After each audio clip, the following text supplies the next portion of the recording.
אוקיי, ברוכים הבאים לפסטיבל הסרטים הבינלאומי ה-36 של חיפה.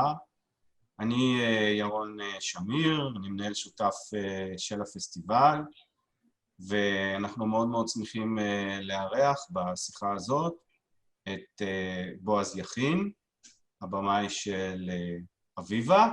שלום, נעים מאוד. אני אגיד כמה מילים על בועז בעברית, ואז אולי נעבור לנהל את השיחה באנגלית. בועז הוא חי בניו יורק, הוא בן להורים ישראלים, הוא יוצר שם כבר שנים רבות, הוא גם במאי, גם מפיק, גם תסריטאי. אביבה שלו שיוצג בבחורה ישראלית כמובן בפסטיבל הסרטים של חיפה, הוקרן בבחורה עולמית ב-South by Southwest, פסטיבל בארצות הברית, והתחרה שם וגם מתחרה בתחרות כרמל של הפסטיבל.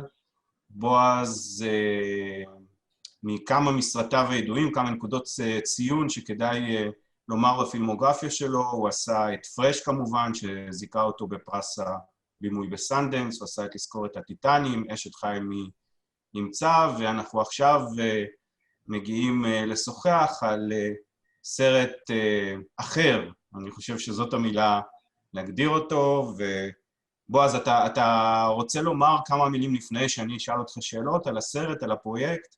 לא, אני אתן לך לשאול שאלות וזה יגרום לי... זה יזרום. אבל תודה רבה, ואני מודה לפסטיבל בחיפה ולך שאתם מראים את הסרט, ואני מצטער לכולם ששומעים לזה שאני הולך להחליף לאנגלית, בגלל שלדבר על הסרט ועל דברים קצת מסובכים זה קשה לי בעברית. אז שלום ותודה שאתם מרשים לי לדבר באנגלית. Okay, so maybe the first question that I want to ask you, Boaz, is the difference between Aviva and, if I may say, the rest of your films as a scriptwriter and as a director, even films that were made under like an indie headline like Fresh, finally they are in the mainstream concept of making films, of how films should be, how should it tell the story in a very clear way. And Aviva is, for me, was a huge surprise and challenging, not only what I saw in the film, but the way you decided to tell the story. And for someone, if I may tell the audience, who started with script for action films, right? It seems like a big step. I don't know, big step where? Up, down, sideways, something different. Can you elaborate on that, please? Sure. Look, Aviva is not only different from my other films in some way, it's different from pretty much any film anyone's ever made, and so it's very different. Although it uses elements of things that have inspired me, of course. Yeah, I have a bit of a strange career. I did start in by making action films when I was very young. I know I'm dating myself here, but that was like 35 years ago. You know what I mean? And I was a very young man. I was a very young man, and it's very difficult to make films in what I guess you could call Hollywood, or let's call it the United States, that have a genuinely experimental and kind of, even when you're talking about independent films, there are no Lars von Triers here. Like it doesn't support that type of exploration. And I've written numerous scripts over the last years, over my career, that move into this direction of experimentation and narrative and structure and storytelling, but I've never been able to get them made. The only time I've ever been able to explore actually in those ways, I made a film called Death and Love that is more experimental. It's very bitter and a very unpleasant movie. It actually showed in the Jerusalem Film Festival some years ago when I was here, and I got yelled at, of course. But I had to finance that film myself, just the way I did Aviva. The reason I don't make things like this is because you can't get the money for it. And every once in a while, I take my life savings that I've made from like writing scripts in LA and some movies that I've made and so on. And instead of buying a house or whatever people do with their money, I make a movie, you know, and it's a source of some frustration and pain that I've only been able to do it so few times, but I'm not that rich, you know what I mean? So like, it's not that it's, and you know, what's interesting, because I completely understand how people see it from the outside as opposed to from the inside. But like when I'm asked about Aviva sometimes here in the States, when I was asked about it, it's like, you made Remember the Titans and you made Max and this is such a strange movie coming from the person who made Remember the Titans, right? And to me, Remember the Titans is such a weird movie coming from me. Like, I'm, as a creative person who's the son of two Israeli pantomimes, who studied in Paris, and I grew up in theater in New York with like movement background and like experimental theater and all that kind of thing. For me to be as mainstream in my production as I have at times is very weird. I'm like, the person that people perceive from the outside is very different from the person that I am on the inside. And Aviva was one of those moments where I went, fuck it. I have a bunch of money now. I'm going to do exactly what I want. I don't care if anyone sees it. Like, I'm just going to do it. So it's a more genuine expression of how I see being able to explore film. So, without making too many spoilers of the film, for the people who would maybe like to watch it without knowing too much, but we have to talk about what is so special about the film anyway.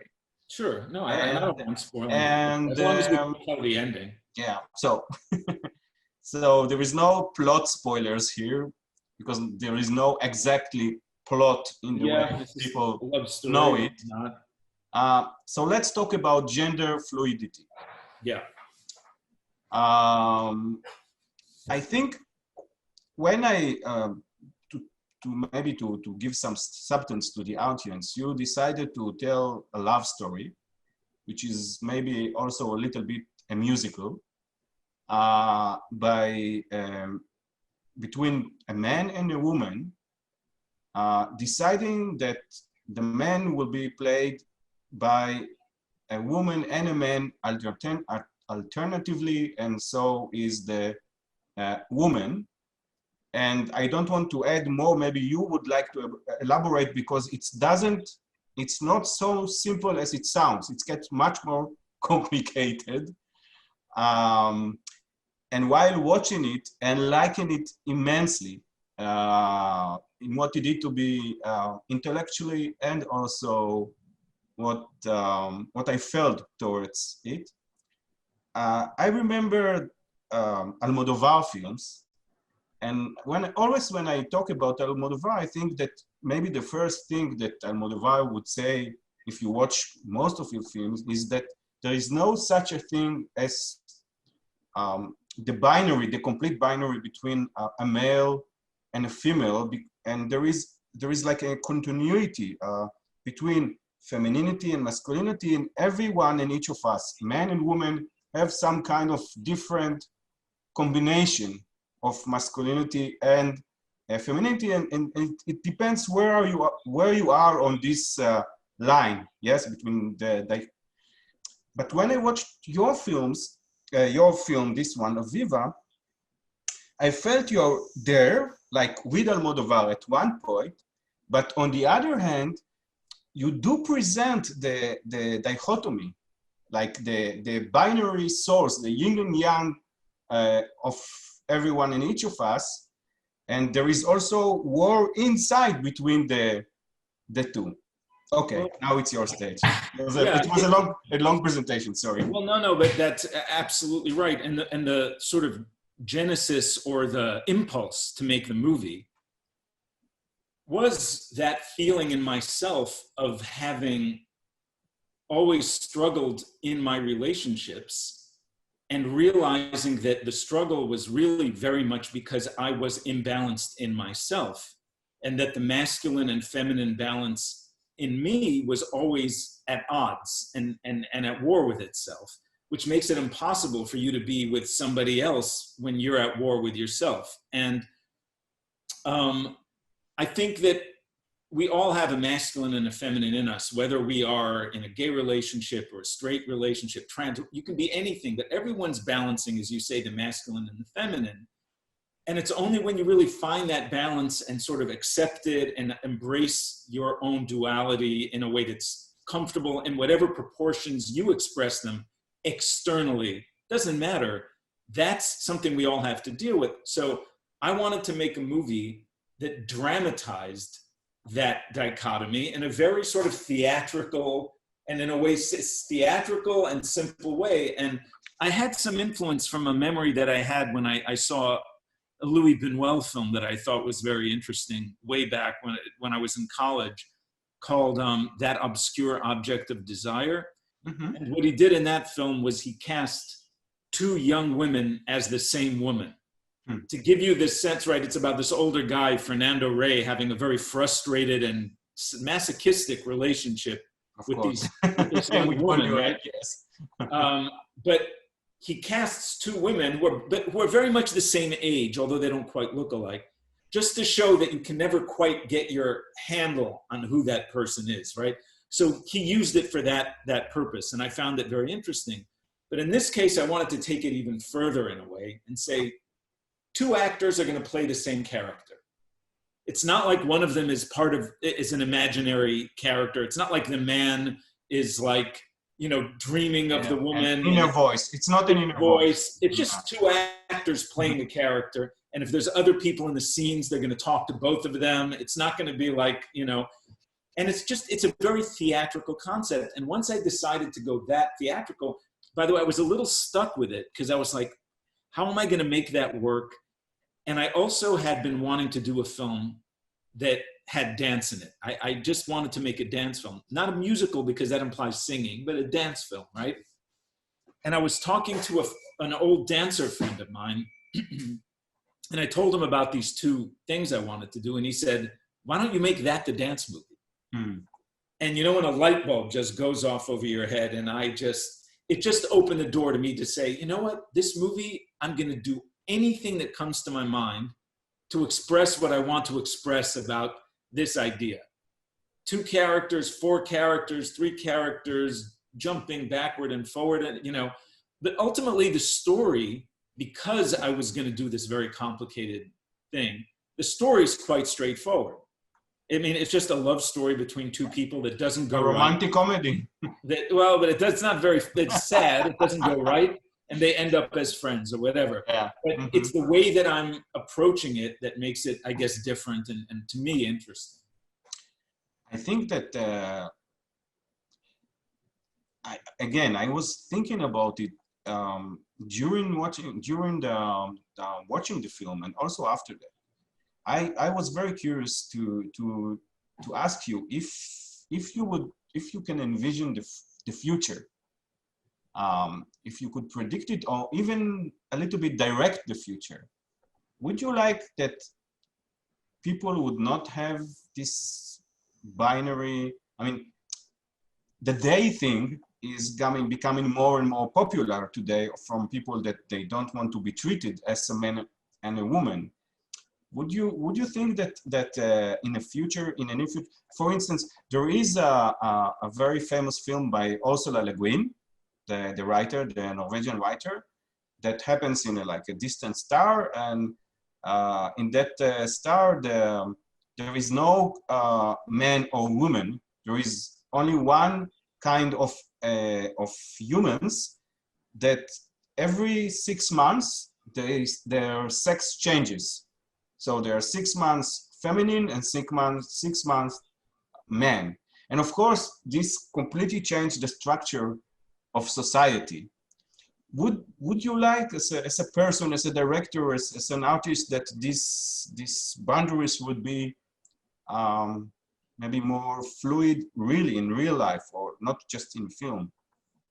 Yeah, I mean, I suppose I do. I suppose I do. I mean, I think that the more that we can embrace ourselves as total beings, the healthier we are, you know? And I think that applies across the board. And, you know, it's interesting. And I certainly, you know, not being a trans person myself in my actual physical expression of myself or whatever, you know, it's not like I can talk to that to that group of people or whatever it is, but I feel that it represents something very forward-looking and kind of very inclusive. What you see, unfortunately, sometimes in the gay community, in the trans community, and all, is that people start to like create boxes and so on within Exactly. it, like, and you're like, wait, you're freeing everything, and now you're creating more boxes. Yeah. To me, you know, to me, what I would really love to see is a genuine breakdown of a need to have so many definitions and classifications, and you know, and I think that would be really healthy for people. Now, people react very strongly to that, because people like to know who they are, where they're coming from, what they stand for. And it creates a lot of fear in people. It creates a lot of fear and genuine anxiety. And dealing with that fear and anxiety is what this film is about. Yeah. You know, like for me, dealing with my own image of what a masculine person is supposed to be. Feeling anger at my own feminine. When it came out, when I realized how strong it was in myself, feeling anger at my masculine from my feminine, like, and instead of just sort of going, yes, it's okay, you're both of these things, and you're not hurt, you're not being hurt if you're asked to express one aspect of yourself, you're not being insulted if you're asked to express another, or if you feel a need to express another. I think it's very important for people to embrace that, and that's what the film explores. So let's talk about your decision to choose first to choose dancers. Well, you said that you would like to do a dancing film, but I'm talking about the fact that when you choose dancer for that kind of film with that kind of nudity and open sex in the film, you decide also to show almost perfect bodies, very, very good looking bodies. Yeah. And second, why Batsheva? Well, obviously the dancers' bodies are going to be the dancers' bodies, right? Like, I mean, it's not like I was trying to create this thing of like, oh, only beautiful people. Like, it's a dance film with dancers in it. If there was a great fat dancer, you know, fantastic, I would have considered it. But obviously that creates its own demand. The Batsheva thing, and by the way, the reason I chose dancers to play the parts rather than I wanted this to be a great dance film. And I wanted the dance to be great. And actors can't dance great. Like when you see a movie like La La Land and you're like, why am I watching this movie where like it's supposed to be a musical and they can't sing, and it's supposed to be a dance film and they can't dance? It's horrible, right? So I knew that I was going to have to make a movie where you traded in some polish in the acting, some experience in the acting. And that's why I even open it the way I do, basically saying, you know, having Bobby look at the camera and say, hey, we're dancers, we're not actors. And like, I just really felt the need to sort of go, boom, look, this is like an experiment and we're doing a different thing here and all that.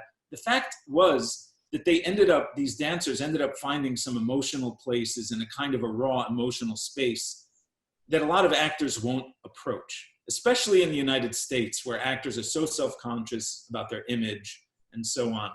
In terms of Bobby and Batsheva, a dear friend of mine saw a documentary made about Bobby called Bobby Jean, which shows her leaving the Batsheva dance company. She was like one of the main dancers at Batsheva for years under Ohad, was right? one of the leading dancers. one of the leading dancers.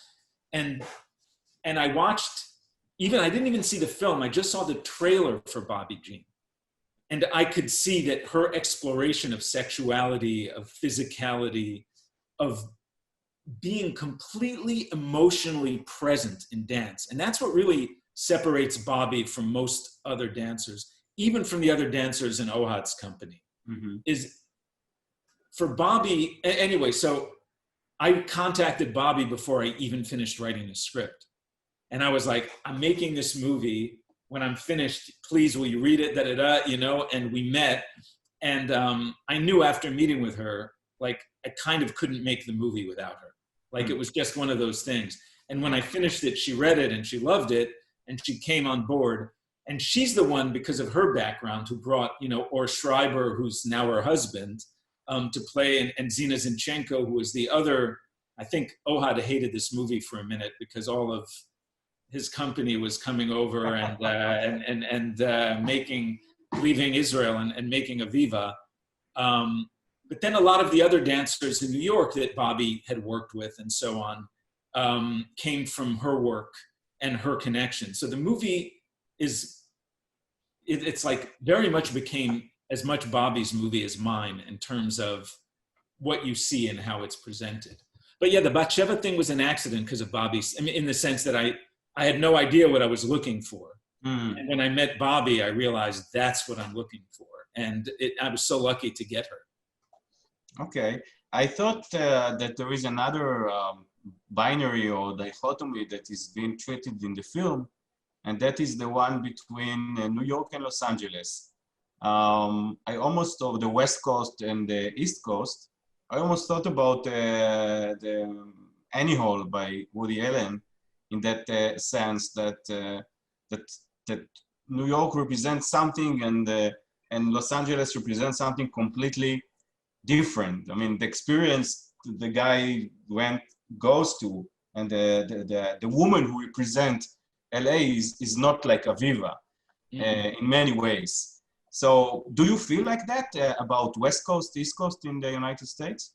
Funny, I didn't even think about that. And in a way, for me, because so much, we shot a bunch in Paris, which was really exciting to me. Aviva is Parisian and all that. I always thought of this movie as having a kind of a New York, Paris exploration. But I see what you're saying about the LA thing. I didn't think of it. I didn't really think of it, So maybe it's even more natural that you think like that without being aware. So much of my time between New York and Los Angeles that it was just like a natural kind of this is what these characters do since they work in film or whatever. So, Okay.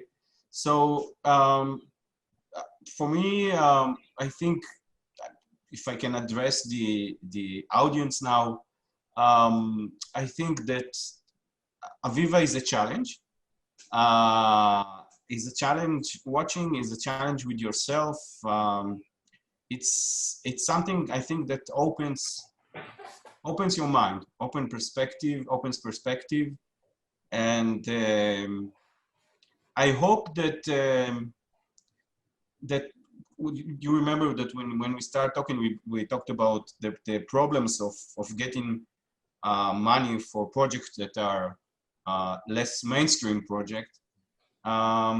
Maybe this age, something good will come out of this age or these times that we are living in, that because of the possibility to bring cinema to many people's homes and will not being, not being under the rules of big companies or big productions for it. Maybe it will open. I think this process happened a little bit in music, when the need for to use a big records company to get money to produce your film, and there is such a variety of music that is being made now, and there are many streaming platforms there where you can listen to this music.